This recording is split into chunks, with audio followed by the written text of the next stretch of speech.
Hi, and welcome to my Inner Power Yoga YouTube channel. I'm Brenda Schnabel, and I'm a yoga therapist, where I help people like yourself feel better physically, mentally, and emotionally using various yoga and Ayurvedic techniques.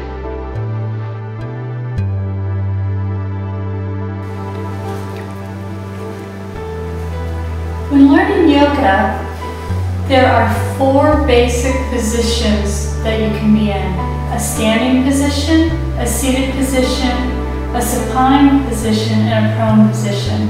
Today what we're going to work on are some of the basic standing poses.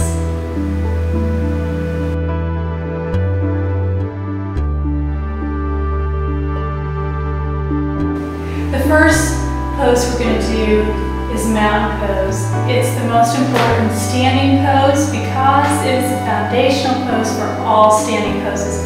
All standing poses start from the tips and techniques I'm going to show you within this pose. So first, we have to press our feet into the floor. Now before you even start, think about where those feet are at. Those feet need to be underneath the hips, and the hips are not out here. The hips actually, you want the knee, ankle, and feet lined up with the hip bones that are right here. So locate those and notice those, and then notice where the knee and ankle are at. So once you found that, then you're going to press the feet into the floor, pull up on the arches. That's going to start to tighten those legs, engaging the quads and the calves.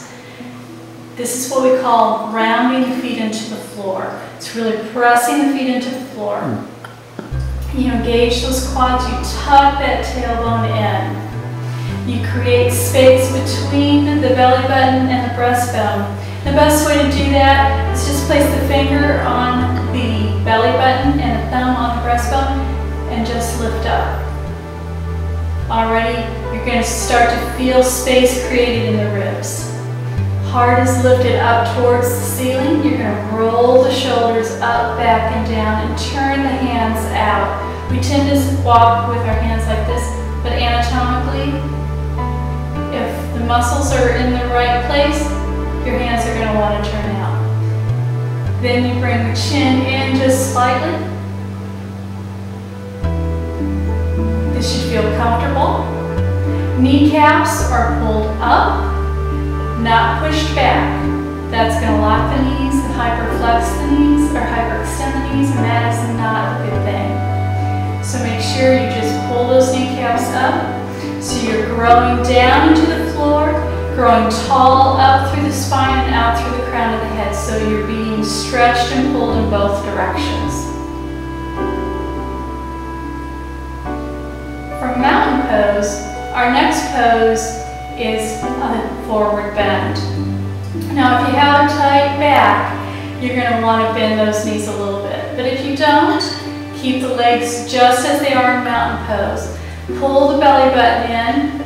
Take a deep inhale, back is nice and flat. You're going to start to come over. As soon as you start to feel yourself rounding down, stop. You do not have to touch the floor. So you might start with the hands on the legs, running them down the legs lightly.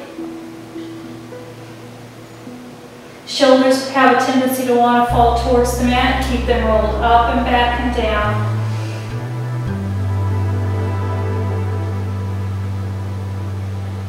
Again, it is not important whether you touch the floor or not. What's most important is that the back is flat,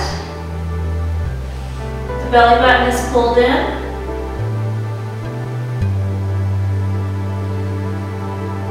And once again, if you feel a really tight pull in those hamstrings, go ahead and bend those knees a little bit. To come out, a forward bend. Again, belly button pulled in, tucked in and up. Take a deep inhale and come all the way up.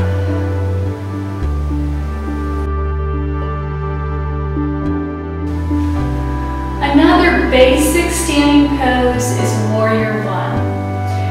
So you take one leg forward, the other leg is back. The toes are going to go out at a slight angle, so they're not going to be facing forward.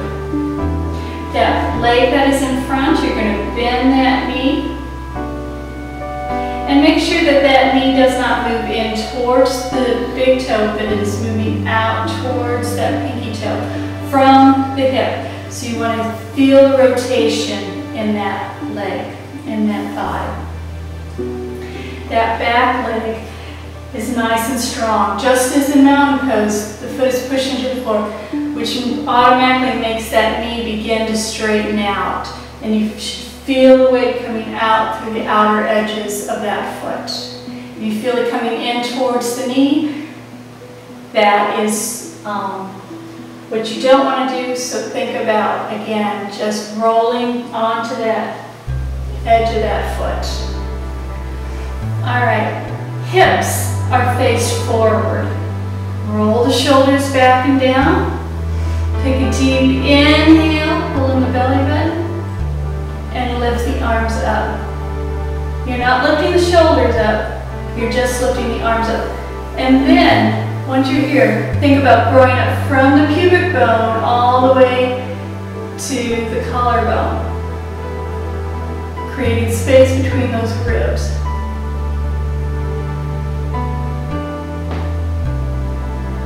Now for your Warrior Two, which is the next standing pose, you start in this position and you turn towards the inside of the leg, bringing the arms out, shoulder height.